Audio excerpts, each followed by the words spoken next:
રોકેટનું અસ્તર ઉડાણ દરમિયાન ઘર્ષણના કારણે સળગી ઉઠે છે। એ તમને ખ્યાલ હશે કે રોકેટ જ્યારે ઉડે છે તો એ દરમિયાન ઘર્ષણના કારણે એનું આજુબાજુનું આવરણ સળગે છે। તો કોના ભાગે ઉર્જા જશે, રોકેટ કે વાતાવરણ? તો ઓબ્વિયસ રોકેટના કારણે ઉર્જા જાય। રોકેટની સ્થિતિ ઉર્જા અને ગતિ ઉર્જામાંથી એ ઉર્જા ટ્રાન્સફર થશે ઉષ્મા ઉર્જા રૂપે। તો આ ઉર્જા રોકેટના કારણે મળશે। સેકન્ડ ક્વેશ્ચન ચેક કરીએ। સૂર્યની આસપાસ ધૂમકેતુઓ અતિ દીર્ઘવૃત્તીય કક્ષામાં ભ્રમણ કરે છે, તો એમાં ગુરુત્વાકર્ષણ બળ લંબ રૂપે લાગતું નથી, છતાંય સંપૂર્ણ કક્ષાના ભ્રમણ દરમિયાન કાર્ય શૂન્ય થાય છે। અહીંયા એક વસ્તુ સમજવા જેવી છે કે ભલે લંબ રૂપે બળ લાગતું ના હોય પણ છતાંય એ સંરક્ષી બળ છે, અને સંરક્ષી બળ પ્રારંભિકના અંતિમ સ્થાન પર આધાર રાખે છે। અને જ્યારે વર્તુળાકાર મતલબ દીર્ઘવૃત્તીય ભ્રમણ થાય તો એ કન્ડિશનમાં પ્રારંભિક સ્થાનેથી ફરીને પાછો એના એ સ્થાને પાછો આવે છે। દેટ મીન્સ પ્રારંભિક અંતિમ સ્થાન એક હોય છે, તો એના કારણે આવી જે કક્ષાઓ જોવા મળે છે વર્તુળાકાર કે દીર્ઘવૃત્તીય, એમાં થતું કાર્ય શૂન્ય મળે છે। તો અહીંયા કહ્યું છે ધૂમકેતુ પર લાગતું ગુરુત્વાકર્ષી બળ સંરક્ષી છે, અને સંરક્ષી બળ માટે માર્ગ પર આધારિત નથી, પ્રારંભિક અંતિમ સ્થાન પર આધારિત છે। એ કન્ડિશનના કારણે કોઈ કાર્ય થતું નથી।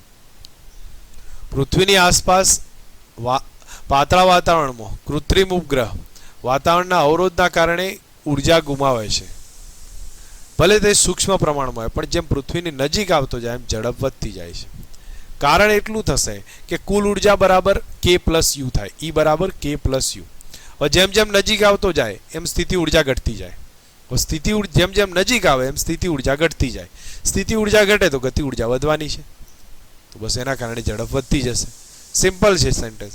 કુલ ઉર્જા ભલે થોડી ઘટતી હોય પણ અહીંયા જોવા જાવ જેમ જેમ નજીક આવતો જાય એમ સ્થિતિ ઉર્જા વધારે ઘટે છે, અને એના કારણે ગતિ ઉર્જા વધતી જશે, તો ઝડપ વધતી જશે। ડી ઓપ્શનમાં કહ્યું છે કે આકૃતિમાં દર્શાવ્યા પ્રમાણે 15 kgનો વજન છે, એનું ઉંચકીને માણસ 2 મીટર ચાલે છે।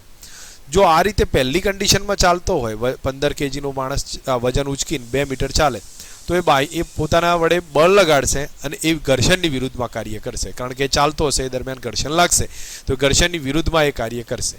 તો અહીંયા સમજવા જઈએ તો આપણે બાહ્ય બળ લાગે છે અને આ બાજુ ઘર્ષણ બળ લાગશે વિરુદ્ધ દિશામાં, તો એ બે જ બળ લાગે છે અને એના જ વડે કાર્ય થાય છે। જ્યારે આ સિચ્યુએશનને સમજવા જઈએ તો અહીંયા શું થાય છે, માણસ દોરડું પકડી આ રીતે ખેંચે છે અને આમ ચાલે છે। તો આની અંદર તમે ઓબ્ઝર્વ કરશો તો આ જ્યારે પહેલી કન્ડિશનનો વિચાર કર્યો તો એમાં માણસ આ ડાયરેક્શનમાં ચાલશે, દેટ મીન્સ બાહ્ય બળ લાગશે, વિરુદ્ધ દિશામાં ઘર્ષણ બળ લાગશે, તો એ બે જ કાર્ય કરે છે। ગુરુત્વાકર્ષણ તો કોઈ કાર્ય કરતું જ નથી, કારણ કે એ દિશામાં તો સ્થાનાંતર થતું જ નથી। પણ આની અંદર જોવા જાઓ તો માણસ આમ દોરડું પકડીને ખેંચે છે તો આ દિશામાં જશે, તો બાહ્ય બળ વડે થયું કાર્ય, ઘર્ષણના કારણે બી આવશે, અને બીજું વધારાનું આવ્યું ગુરુત્વાકર્ષણ બી આમાં કાર્ય કરશે, તો આની અંદર ગુરુત્વાકર્ષણે કાર્ય કરશે।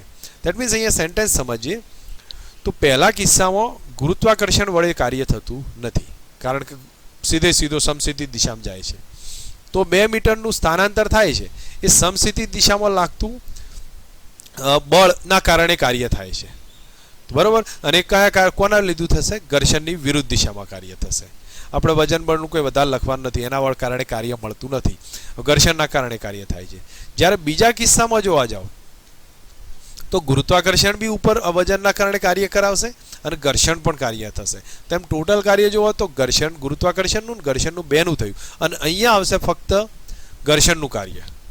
તો પહેલા કિસ્સા કરતાં બીજા કિસ્સામાં કાર્ય વધી જશે, કારણ કે ગુરુત્વાકર્ષણ વત્તા ઘર્ષણ થશે અને આમાં એકલું ઘર્ષણ આવશે।